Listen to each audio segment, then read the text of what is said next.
নবলক্ষ ধেনুর পাল দ্বাদশ রাখালগণ সঙ্গে নিয়ে কোষ্ঠগোচরণে গোটো খেলা হরিনাম কৃষ্ণ নামের খেলা খেলতে যাবে। জয় রাধে রাধে। তাই এবার কি করলেন? ওরে সীতা বসু বলো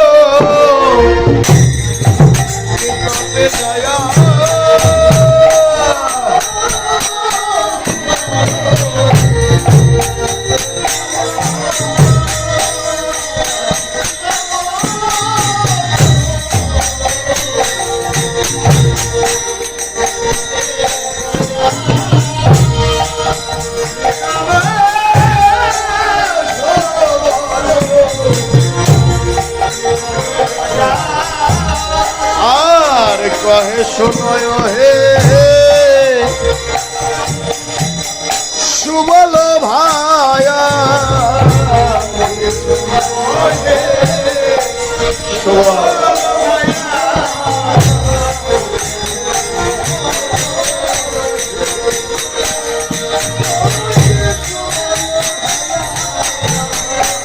বলিয়া কি গোঠে গোঠে যাবি না ভাই। হরি হরি বল, হরি হরি বল।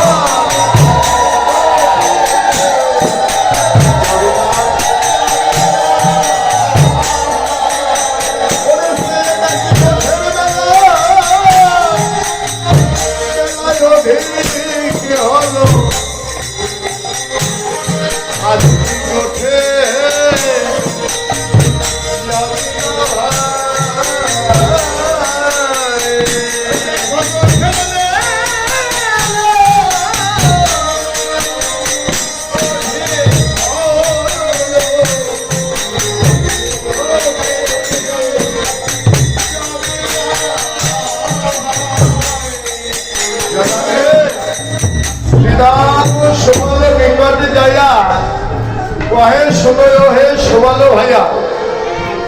বললে শ্রীরাম সুবলকে বলছে, গুণের ভাই সুবল রে আজকে গোষ্ঠগোচরণে যাবে না।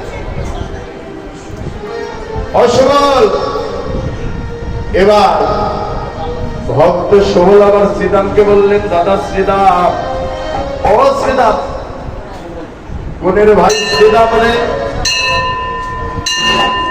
আজ গোঠে তো যাবো। জানিস গুণের ভাই শ্রীরাম রে, ভাই কানাইয়াকে কেমন করে বলবো? ভাই কানাইয়া রাজার ছেলে, জানিস কানাইয়ার বলি গোঠের কথা মনে নেই। গুণের ভাই শ্রীরাম রে, ও ভাই শ্রীরাম, সন্ধ্যা হলে জানিস ওরে যশোদা যোগায়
কানাই রে ও কানাই, বলি আমরা কি তো দাস হইয়াছি। হরি হরি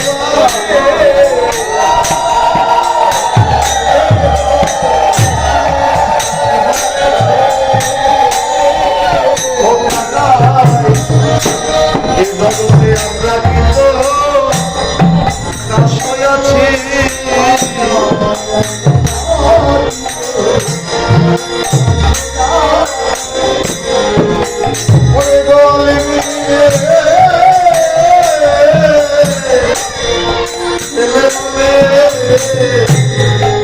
ওখানে আমরা কিন্তু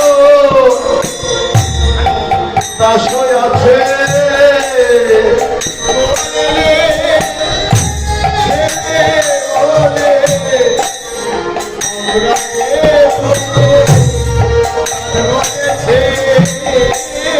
হইয়াছি দাসের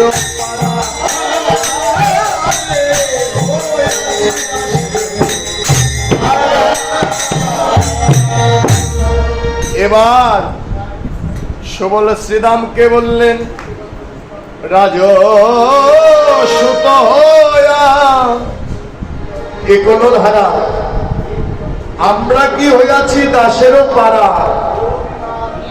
এবার সুবল যদি নয়নের জল ছেড়ে দিয়ে বললেন, ভাই শ্রীরাম রে, একবার কৃপা করে বল, আমরা গোয়ালিনীর ছেলে বলে আমরা কি দাস হয়েছি রে। তখন সুবলের কথা শোনা মাত্র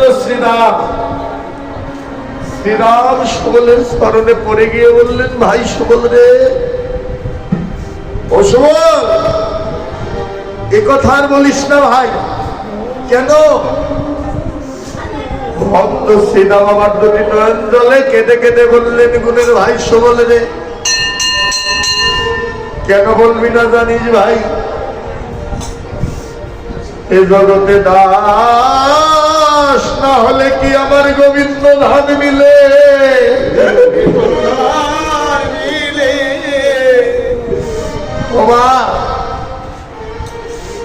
এ জগতে দাস না হলে যে আমার গোবিন্দ ধান মিলে না রে।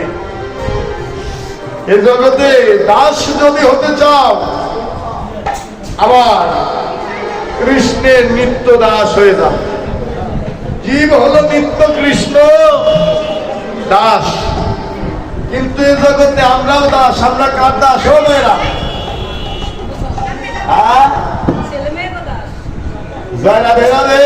আমরাও দাস। কার দাস? এ জাগতিক জগতে মায়ার সংসারে আমরা হলাম মায়ার দাস। ওই দিক মায়ার দাস হয়ে গেল লাভ নেই। দাস যদি হতে চাও, নিত্য কৃষ্ণ দাস হয়ে যাও, আমার গোবিন্দের কিবা হবেই হবে। জানা দে না রে। তাই শ্রীরাম আমার প্রতি নয়ন জলে কেঁদে কেঁদে বললেন, ভাই সুবল রে, অসবল, এ জগতে দাস না হলে কি আমার গোবিন্দ মিলে। ভাই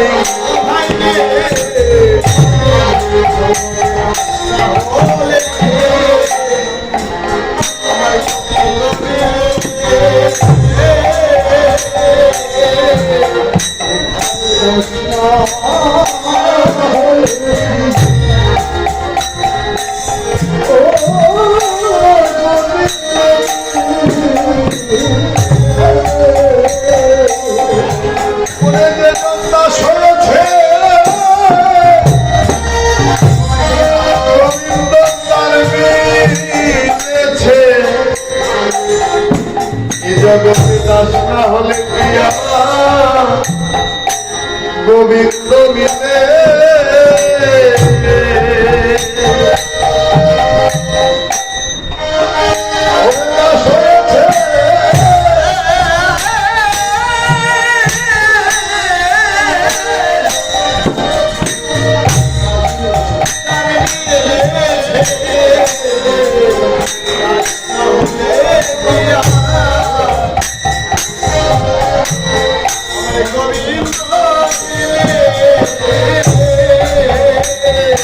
ওরে যে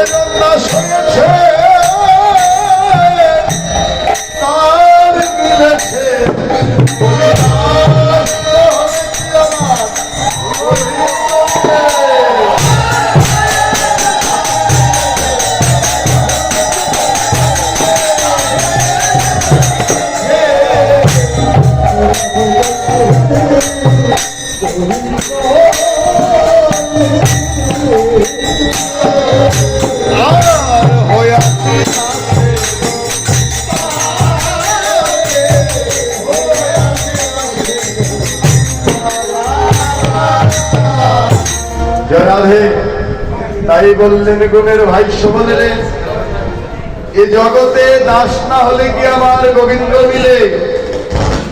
যে জন দাস হয়েছে গোবিন্দ ধাম চিরজনমের মতো যেন তার মিলেছে। দাস না হলে আমার গোবিন্দ ধাম মিলবে না। তাই দাস যদি হতে চাও, আমার গোবিন্দের নিত্য দাস হয়ে যাও, আমার কৃষ্ণের দাস হয়ে যাও। জয় রাধে রাধে, হরিবল নাকি ও দাদু ভাই? বাবা দাসী যদি হতে চান, আমার গোবিন্দের দাস হতে। কিন্তু বর্তমান তো আমরা দাস হতে পারি না, বর্তমান তো আমরা মায়েদের দাস নাকি? হ্যাঁ, যারা বোঝার বুঝে নিবে। আমরা দাস হয়েছি কার দাস? এই যে আমাদের বাড়িতে আছে, প্রত্যেকের ঘরে ঘরে আছে, বর্তমান আমরা তার দাস নাকি? ও দাস হয়ে আপনি দাস যদি হতে চাও, আমার গোবিন্দের দাস হবে, একদিন আমার গোবিন্দকে লাভ করতে পারবে। তাই এবার শ্রীরাম সুবল, এবার শ্রীরামকে বলছেন গুণের ভাই, শ্রীরাম রে চল একবার দেখে আসি ভাই কানাই আজ গোষ্ঠ গোচরণে যাবে কিনা, একবার চল গিয়ে দেখে আসি। এবার কি করলেন শ্রীরাম ও সুবল বলে ধায়া কহে শোনো হে কানাই ও ভাইয়া, গুণের ভাই কানাই রে তুই আজ কি গোঠে যাবি না ভাই?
গোঠের বেলা যেন অধিক হয়ে গেল।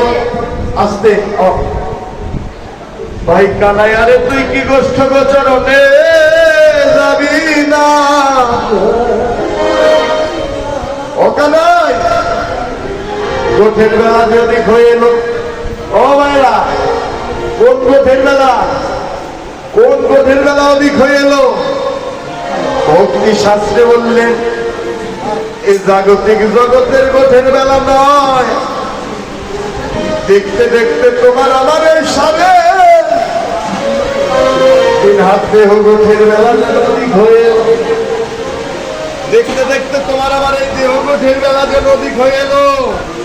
কখনো যেন ডাক পড়ে যায়, কখনো যেন গোবিন্দ নাম ধরে ধরে বাঁশি বাজায়। রাধে রাধে। এই গোঠের বেলা, এই দেহ গোঠের বেলা দেখতে দেখতে অধিক হয়ে এলো না। জয় রাধে বাবাজি।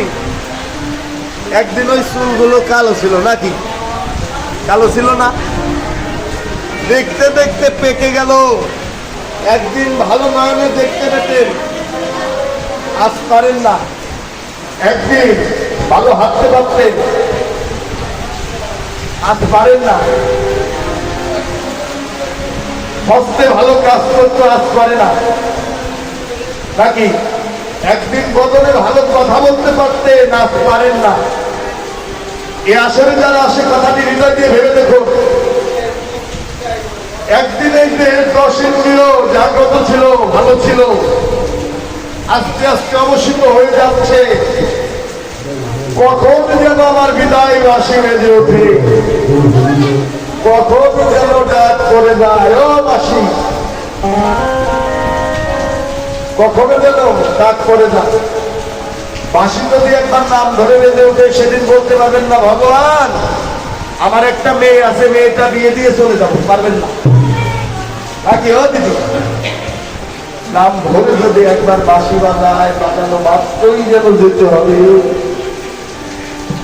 তাই মহাজন বললেন গোঠের বেলা অধিক হলো। কোন গোঠের বেলা? কোন গোঠের বেলা? এই জাগতিক জগতের গোঠের বেলা নয়। দেখতে দেখতে তোমার আমার এই 3.5 হাত দেহ গোঠের বেলা অধিক হয়ে এলো। জীবন একদিন ভালো ভালো একদিন শক্তি পেতে, তাই না? আজ পান না, ওই গতি একদিন আমারও হবে। যারা বেড়াতে, তাই মা বাবা যে যত হজম করতে চাও, রস থাকতে আমার গুরু গোবিন্দের স্মরণে বসে যাও। রস থাকতে আমার গুরু গোবিন্দের চরণে বস হয়ে যাও। কেন? সময় মতো ভজনের ঘরে প্রবেশ করো। কারণ যে ভুলে মধু আছে, সে ভুলে দেখবে ভ্রমণ বসে না, কেউ দেখো। যে ভুলে মধু আছে, সে ভুলে ভ্রমণ বসে। আর যে ভুলে মধু নেই, সে ভুলে মাছিও বসে। তাই দেহে রস থাকতে, দেহের দুপুর বেলা, কোন বেলা? যৌবন কাল। দেহের দুপুর বেলা হচ্ছে যৌবন কাল। রস থাকতে আমার গুরু গোবিন্দের চরণে চিরজনমের মতো বস হয়ে যাব। আর দেহের মধু যদি, রস যদি ভুলিয়ে যায়, ওই বৃদ্ধকালে জন্মে ভগবানকে ডাকে, ওই ডাক আমার ভগবান রাধে রাধে। কারণ ভগবান বলে ডাকার মতো সময় মতো নয়, ডাকলি না। এখন তো যাবার সময়, যাবার সময় ভগবানকে ডেকে আর কিনা হবে না, কেউ ভাই। তাই ডাকতে সময় মতো ডাকতে হবে, সময় মতো ডেকে নাও। বাল্যকালে ভবে কৃষ্ণ আসে বা না আসে, যৌবনকালে ভবে কৃষ্ণ পারিবারিক আসে, আর বৃদ্ধকালে ভবে কৃষ্ণ যোগ চালনার ভয়ে। কারণ বৃদ্ধকালে যারা ভজে, একদিন পর মরতে হবে। মরার আগে ভগবানের সঙ্গে যদি সম্বন্ধ করা যায়, ভগবানকে আমার একটু ঠেকা বলে সময় মতো একদিন যাচ্ছি না। আরো সময় দেখে কি পাওয়া যায়? ও দাদা, অসময় দেখে কোনোদিন ভগবানকে পাওয়া যায় না। তাই দেখতে দেখতে দেহ গোঠের মেলা যেন অধিক হয়ে এলো। এবার